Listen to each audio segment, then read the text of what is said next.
ঘুম থেকে উঠতে না উঠতেই চলে আসলো আমার একটা পার্সেল। সেটা রিসিভ করার পর ফ্রেশ হয়ে বানালাম একটু চা, দেন রোদে বসে চাটাকে এনজয় করছিলাম। আর আমার না এই বেকারির বিস্কিট গুলো ভীষণ ভাল লাগে খেতে, তো সেটাই খাচ্ছিলাম। তারপর স্নান করে নিলাম মেকআপ। আজকে যাব একটু সর্ষে খেতে একটা ভিডিও শুট করার জন্য।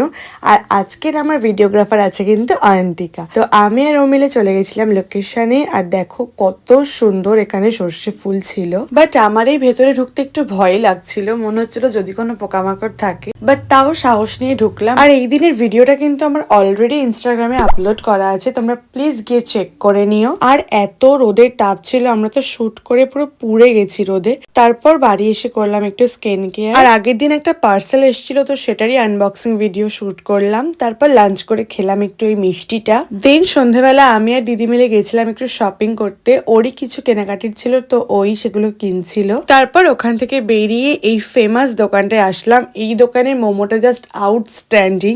তো এখান থেকে 1 প্লেট মোমো নিয়েছিলাম, তারপর খেলাম একটু চুরমুর। So yeah, that's it for today.